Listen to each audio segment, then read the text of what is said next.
É isso mesmo, o Corinthians se movimentou muito no mercado, contratou 5 jogadores e agora a pergunta que não quer calar é a seguinte: aonde esse time pode chegar? Vem comigo na vinheta.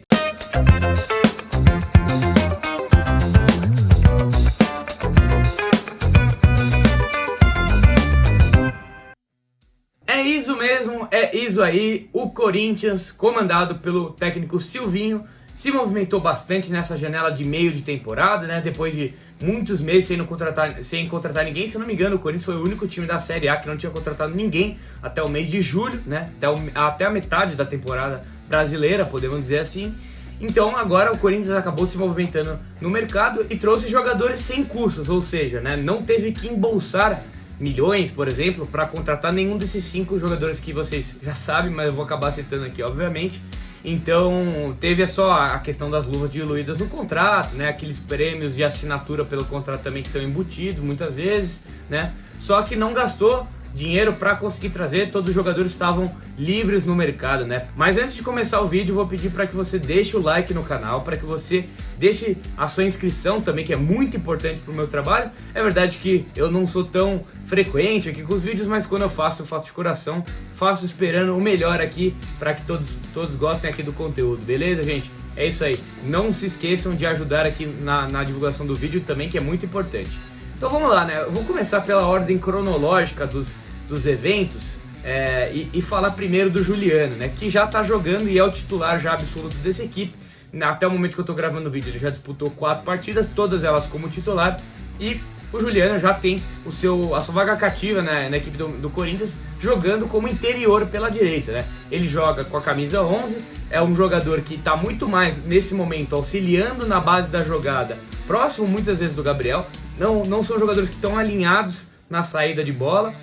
O Corinthians não joga com 2 caras na frente dos zagueiros na linha defensiva, mas ele joga muitas vezes baixando para receber a bola. Então ele está sendo muito mais um organizador, porque faltava isso também, tanto nas transições quanto na fase ofensiva de fato, quando o Corinthians realiza ataques posicionais, do que realmente sendo um cara do último passe. Mesmo assim, a gente consegue ver aqui que o Juliano, né, tem conseguido dar alguns passes precisos ali, né?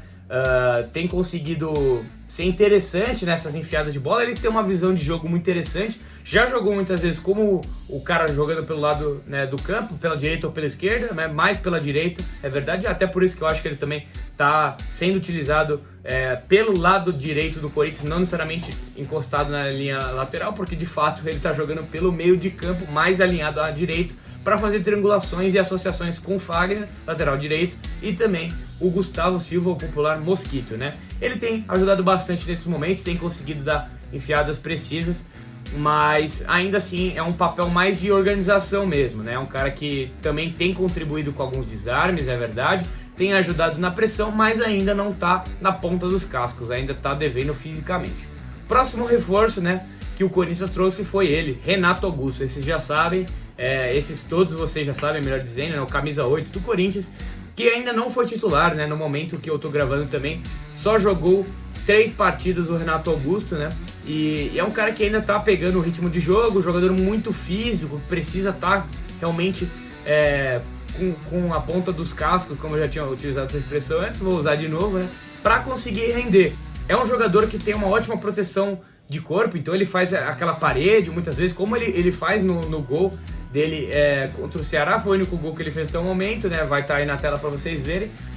Consegue fazer uma parede, né? E aí recebe a bola do Juliano, dá assistência para ele e ele coloca a bola no ângulo, né? Então é um ponto que o Renato Augusto consegue fazer muito bem. É uma coisa fundamental, inclusive, para um meia, que não necessariamente é o que o Renato Augusto faz, porque ele é mais um interior, né? Esse jogador que atua não necessariamente atrás do centroavante, que no caso tem sido o Jô, né, o camisa 77 do Corinthians, mas ainda assim é um jogador que auxilia na base da jogada, que faz essa função. Eu não gosto muito desse termo, já falei, mas box to box, né? Ele joga de área a área, então recebe muitas vezes a bola. Só que acredito agora que, até pelo fator da idade, já tem 33 anos, o Renato Augusto, não acho que ele vai baixar tanto na base da jogada, como em 2015, por exemplo, na outra passagem dele no Corinthians, né? O último momento que ele esteve no timão.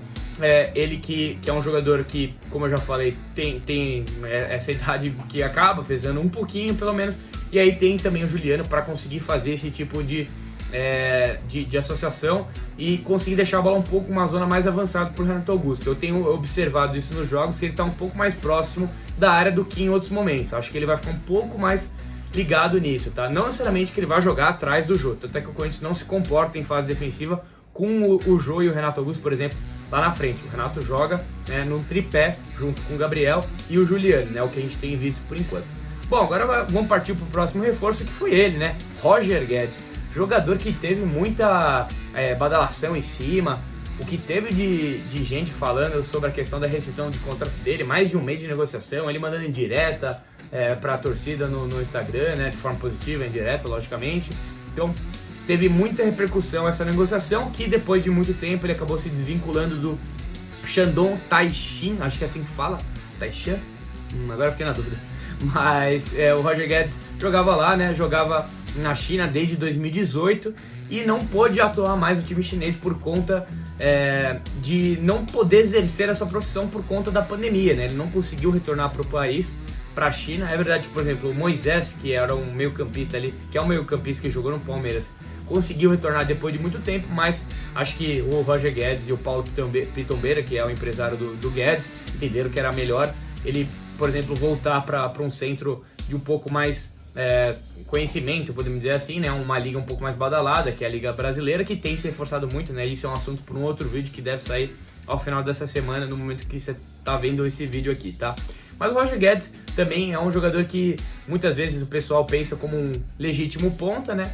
Mas tem o fato de que o Roger Guedes é mais do que isso. É um jogador que te oferece profundidade, é um jogador que ataca as costas da defesa, que sabe entender bem a profundidade para tentar não ficar em impedimento, porque ele está sempre nesse limite, né, da linha de impedimento do adversário, para conseguir exatamente ficar, né, em boas condições, conseguir infiltrar, como eu falei, e ter mais possibilidade de atacar esses espaços e fazer, por exemplo, gols, né. É um jogador inteligente, um jogador que, como eu falei, atua mais dando essa profundidade, ou seja, você vai ver o Roger Guedes também colado na lateral para dar uma amplitude, mas principalmente atacando a área, né? Até eu dei uma esmiuçada e vi sobre os jogadores atacantes, os pontas mesmo que o Corinthians teve desde a última década, pesquisei os elencos e tal, e eu acho que com as características dele, posso estar falando alguma besteira, mas acho que com as características dele, só o Emerson Sheik teve esse tipo de similaridade, porque o Emerson Sheik era um cara que atacava muito a profundidade, não ficava colado na linha lateral, e ele fazia uma função tática defensiva menos, como que eu posso dizer, interessante, assim, né? Não era um cara que ficava voltando para ajudar o lateral, como por exemplo foi o Romero, o próprio Malcom, o Adson, que tem jogado assim, tem ajudado bastante defensivamente. O Roger Guedes até tem uma noção, é um jogador muito veloz também, então por isso consegue fazer uma recomposição, mas ele vai ficar muito mais talhado nesse último terço. É um cara que vai estar lá, vai estar dando peso na área, vai estar atacando o segundo pau, né, como a gente consegue ver em todos os gols dele. Jogador que atua como falso 9, jogador que atua como segundo atacante e principalmente ponta esquerda. Não consigo imaginar o Roger Guedes de ponta direita no Corinthians, apesar de que entendo que ele consiga fazer a função. Inclusive, ele foi ponta direita no Palmeiras em 2016, naquele time que tinha o Dudu e o Gabriel Jesus.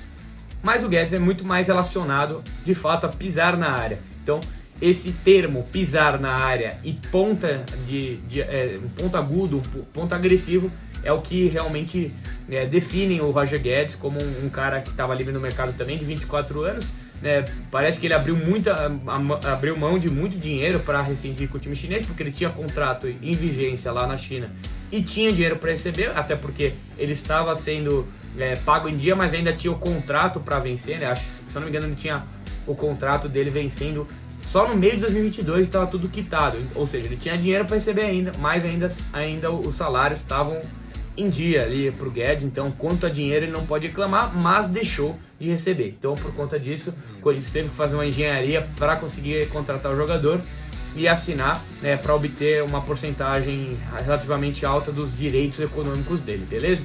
Roger Guedes, esse foi o terceiro jogador que o Corinthians contratou, e agora o último, que foi o mais inesperado, até pela proporção que esse jogador tem mundialmente, pelo menos na Europa, muito e amplamente conhecido, melhor dizendo, né? Ele que foi eleito por torcedores do Chelsea como um dos melhores atacantes da equipe na última década, de 2010 a 2019. Ele, o Willian, formado no Corinthians, ele que saiu do time em 2007, ou seja, faz 14 anos que ele foi embora do Corinthians, mais ou menos, dei uma olhada nisso aqui antes, em agosto de 2021, foi bem no final ali da janela de transferência que ele foi vendido na época para o Shakhtar Donetsk. Então foi uma das maiores vendas, inclusive, da história do Corinthians, tá?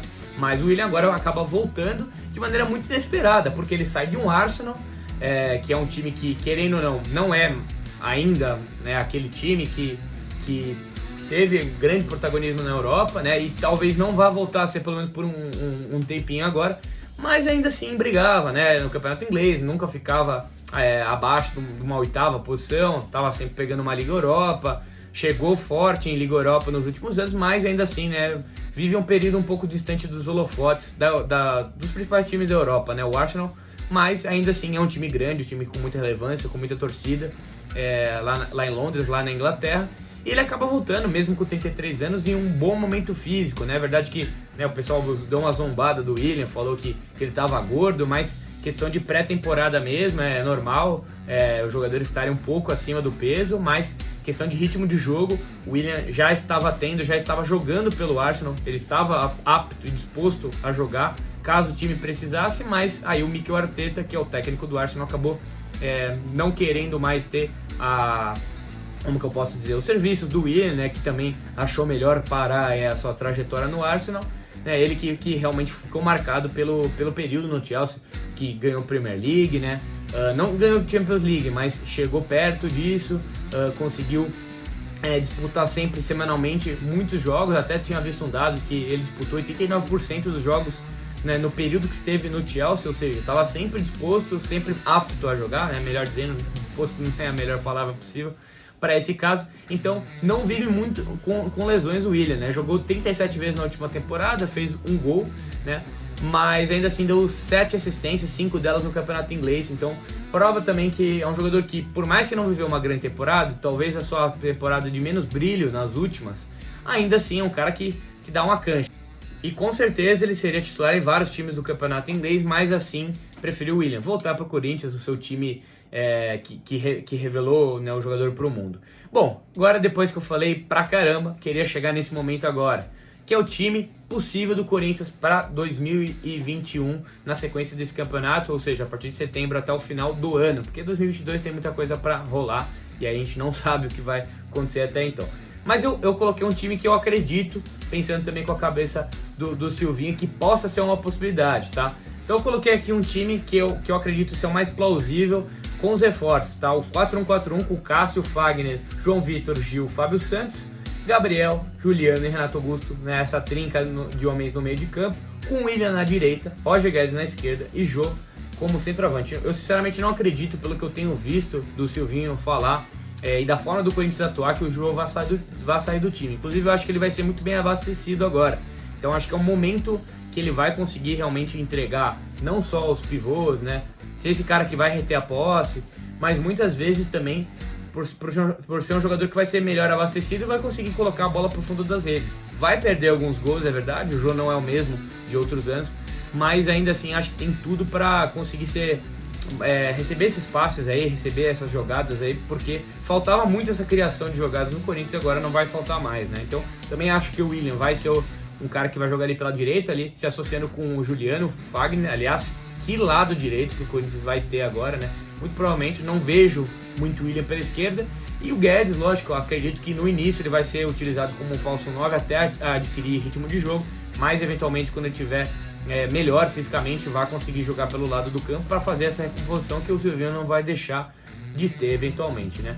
Tem outra possibilidade que eu coloco aqui na tela, que seria o Roger Guedes como centroavante mesmo, e é o Gustavo Silva utilizado. O Gustavo Silva, que praticamente é o melhor jogador do Corinthians na temporada, o mais incisivo, o mais importante e o mais perigoso para os adversários, mas ainda assim acho que ele vai acabar naturalmente perdendo espaço pelo motivo que eu falei do Jô. Ainda assim uma ótima opção para o segundo tempo, caso fique, né?